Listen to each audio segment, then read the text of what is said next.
Olá, meus queridos irmãos, a paz do Senhor Jesus. Que bom que nós estamos aqui para mais uma pré-aula da nossa escola bíblica.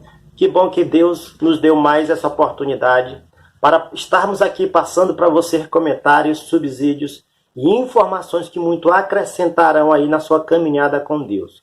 Você que não me conhece, eu sou o Obreiro Márcio, professor da Escola Bíblica Dominical, obreiro da Assembleia de Deus aqui no estado do Pará, em Parauapebas.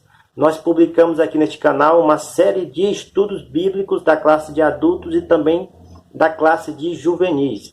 Entre outras programações também da região, nós gostamos de publicar aqui eventos e programações edificantes para o povo de Deus. Nós também publicamos aqui neste canal.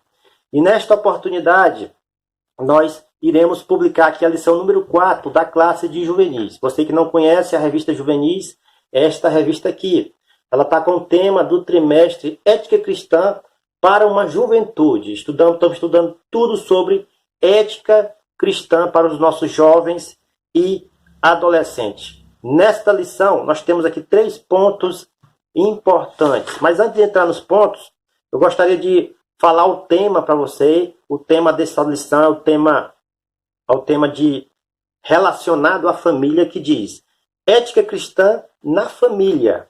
O texto principal diz: portanto, deixará o varão seu pai e sua mãe, e apegar-se-á a sua mulher, e serão ambos uma só carne. Gênesis capítulo 2, versículo 24. Então nós vemos aí no início de todas as coisas que Deus já institui o casamento, que Deus já institui a união de um homem e de uma mulher, que Deus já faz com que este momento sagrado, que é o casamento, que é a união, possa ser evidenciado no início de todas as coisas. E ele coloca essa expressão: serão dois, uma só carne. Ambos uma só carne. Dando uma ênfase de grande importância para ele, unindo as carnes, né? Assim, essa expressão é uma expressão muito forte, que dá-nos a entender que a partir do momento que o ser humano casa, não pode mais viver uma vida sozinho. Tudo que ele faz agora é pensando no cônjuge, é pensando no próximo, é pensando no bem-estar do próximo, porque essa expressão uma só carne é como se nós não pudéssemos fazer mal para a nossa própria carne. Por exemplo, se nós ofendermos o nosso semelhante, o nosso companheiro, o nosso cônjuge, estaremos também ofendendo a nossa própria carne. Então essa expressão é uma expressão muito forte que Deus criou, que Deus instituiu no início de todas as coisas. A leitura bíblica em classe desta lição está em Gênesis capítulo 2, versículo 18 e até o versículo 25. Nessa lição temos 3 pontos que nós abordaremos aqui. O primeiro ponto é falar sobre o que é família. Sabemos que a base para a ética cristã é a Bíblia Sagrada. E quando o assunto é a família, não é diferente. O texto bíblico mostra em quais circunstâncias Deus criou a mulher. Adão estava sozinho no Éden e trabalhava dando nome a todos os animais criados por Deus. Contudo, não se achava para Adão alguém como ele que pudesse lhe fazer companhia. Deus viu no momento em que Adão estava dando nome para os animais que não era bom que ele andasse sozinho, até porque não achava alguém da sua espécie, ele não encontrou ninguém que pudesse ser a sua companheira.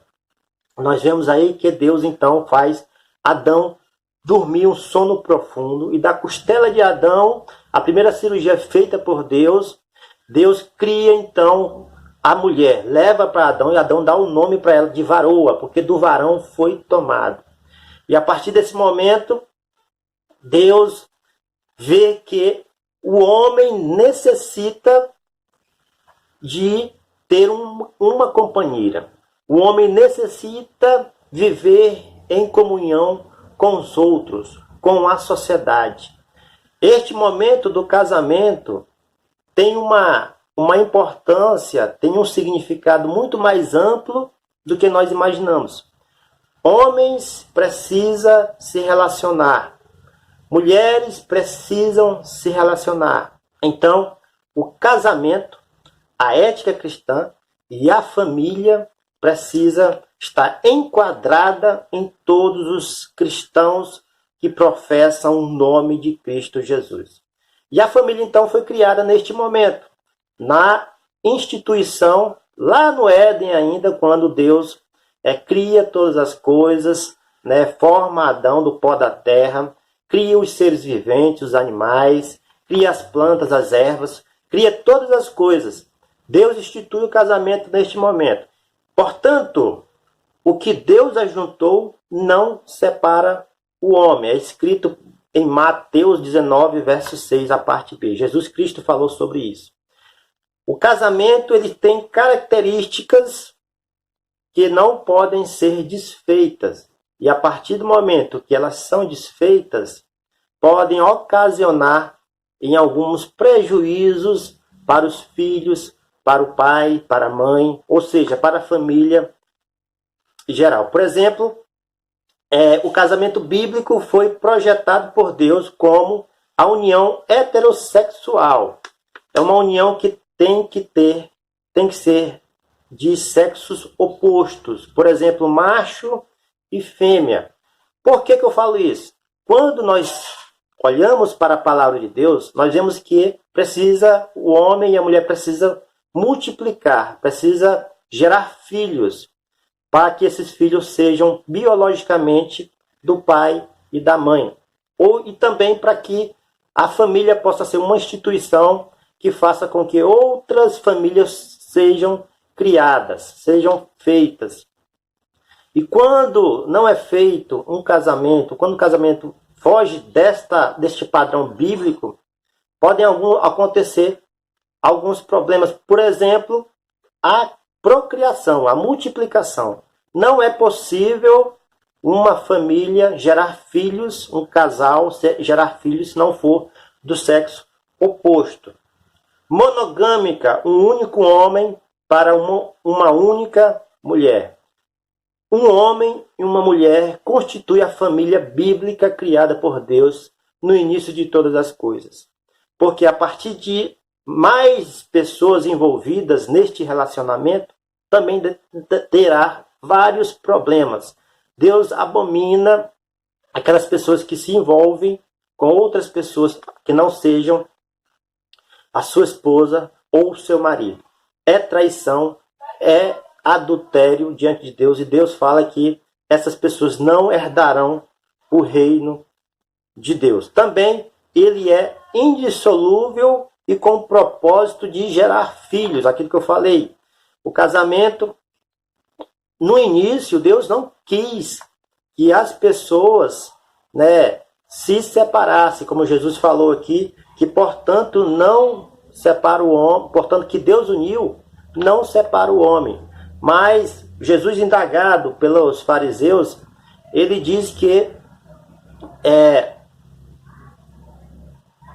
por causa da dureza do coração do homem, Moisés permitiu dar carta de divórcio. Mas o princípio não é assim. Então, a todo momento, Deus quer que as pessoas lutem pelo seu casamento. Seja um casamento indissolúvel, porque o propósito maior é a união, é o companheirismo e também gerar filhos. O segundo ponto vai falar sobre a importância da família. Foi no seio da primeira família que o pecado penetrou no mundo, Gênesis 3. Logo depois, fora do paraíso, ocorreu o primeiro homicídio na mesma família entre dois irmãos. Gênesis capítulo 4, verso 8, que é o caso de Caim e Abel. De Caim que matou Abel. Houve então o primeiro homicídio, o primeiro sangue derramado. Assim, como a consequência da multiplicação da violência, os seres viventes foram destruídos sobre a face da terra. Que foi o que aconteceu quando Deus mandou o dilúvio para que destruísse todos os seres viventes da terra, a qual Deus salvou apenas somente 8 almas, que foi a família de Noé. né, a sua esposa, a sua nora e seus filhos. Somente essa família foi salva, foi conservada por Deus. Porque o gênero humano, a violência tinha crescido naquela época de tal maneira que Deus não suportava mais. Deus viu que o coração do homem era continuamente mau. E Deus resolve fazer isso. E preserva uma família, mais uma família. Deus institui a família no Éden. Deus preserva uma família agora também, para que através desta família, as famílias da terra fossem abençoadas. As famílias da terra fossem criadas, fossem multiplicadas. Porque Deus, ele é totalmente, né, em favor da união da família como um todo, porque ele sabe que isso é o pressuposto principal para que outras famílias possam ser criadas. E neste período de violência, trazendo para os dias de hoje também, hoje não está diferente. Existem vários sistemas hoje querendo combater a família bíblica, a família tradicional, querendo destruir este elo de família tradicional que Deus fez sobre todos, que Deus fez no início de todas as coisas. Vivemos tempos trabalhosos, a qual diz em 2 Timóteo, capítulo 3, versículo 1. E estes tempos trabalhosos também influenciam, né, as nossas vidas aqui na Terra. A violência que nós vemos hoje aí, a partir de vários aspectos, também tem uma influência muito forte. E o que o jovem deve fazer para que ele possa permanecer em pé na sua fé, com sua ética dentro da família? Por exemplo, você que é jovem, adolescente, você deve permanecer firme na fé com uma ética cristã, porque você é filho e faz parte de uma família. E a primeira opção que a gente tem aqui é defender a fé. O jovem cristão deve estar seguro de que a Bíblia é a palavra de Deus, 2 Timóteo 3,16.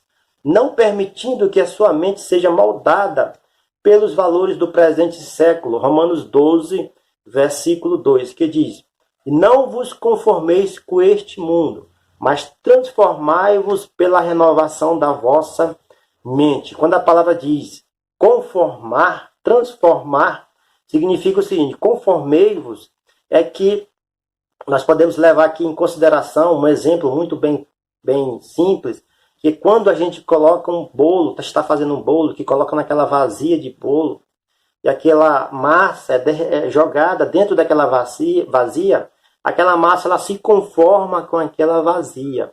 E quando o bolo vai para o forno, quando aquela vazia vai para o forno com aquela massa, aquele bolo endurece, ao tal ponto de quando aquele bolo sai de dentro daquela vazia, ele está conformado aos moldes daquela vazia.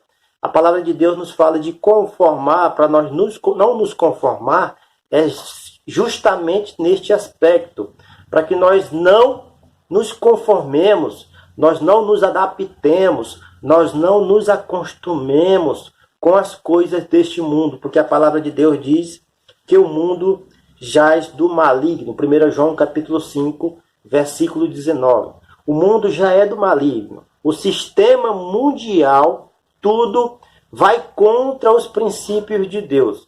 E nós que conhecemos a palavra de Deus, temos que defender isso com unhas e dentes para fazer oprimir de maneira, questionar aquelas pessoas que perguntam sobre a razão da nossa fé. Isto está em 1 Pedro, capítulo 3, versículo 15. A segunda observação que nós temos que observar ainda neste segundo ponto sobre a importância da família é honrar pai e mãe. Já nos 10 mandamentos, Deus deixou claro a necessidade de os filhos honrarem seus pais. Êxodo capítulo 20, verso 12. E que também é repetido no Novo Testamento, Efésios 6, 1, 3. Honrar os vossos pais, meus queridos adolescentes, jovens, professores que ainda são jovens, que estão ensinando os nossos adolescentes, este mandamento é um dos mandamentos mais importantes que Deus deixou declarado na palavra de Deus. Por quê? Porque ele vem acompanhado de uma promessa. Que promessa é essa? O filho que honra o pai, que honra a mãe, que obedece o pai, que obedece a mãe, os seus dias são prolongados aqui na terra. Por quê? Porque os pais, com certeza, têm mais experiência. E através dessas experiências de vida, e através da bênção dos pais sobre os filhos, Deus abençoa o filho por causa que ele está cumprindo um mandamento do Senhor, que é honrar os seus pais. E isto faz com que a mão protetora de Deus, a bênção de Deus, esteja sobre aquele filho. E todas as coisas que ele venha a fazer, vai bem.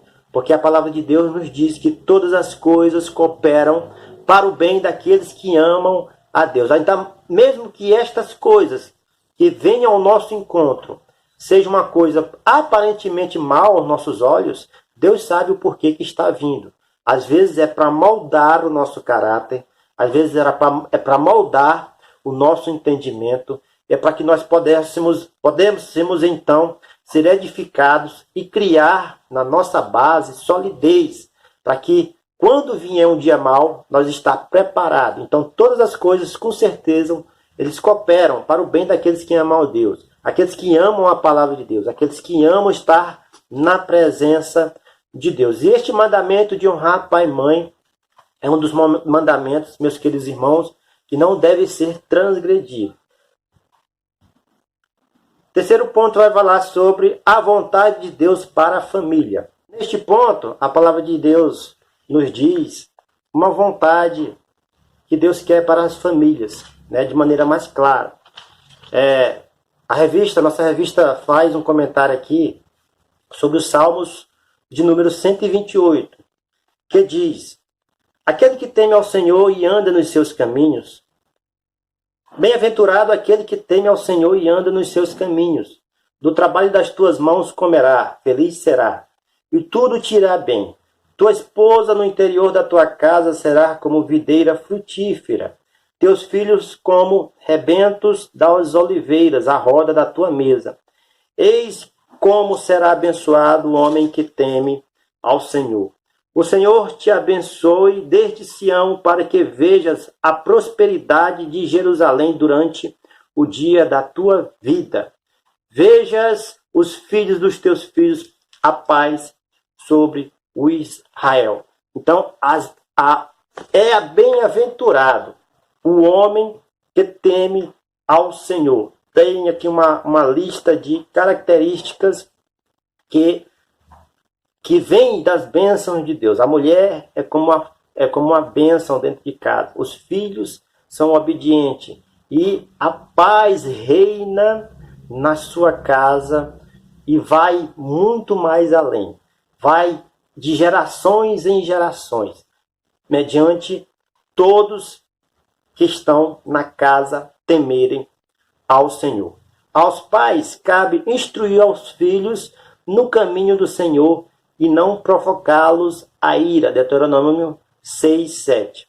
Os filhos devem obediência e respeito aos pais. João 15:12. Esta é a vontade de Deus para uma família. Vimos aí sobre a instituição família, vimos aí sobre a importância da família e também vimos aí a vontade de Deus para a família. Então, diante destes comentários, diante dessas pequenas sugestões que eu estou dando aqui, minha pautada na palavra de Deus, meus queridos alunos, professores, estimulem que a vontade de Deus é que nós sejamos obedientes em todos os aspectos, também dentro da família. Tá bom, meus queridos? Eu quero aqui agradecer a oportunidade de estar aqui, agradecer por você ter nos acompanhado.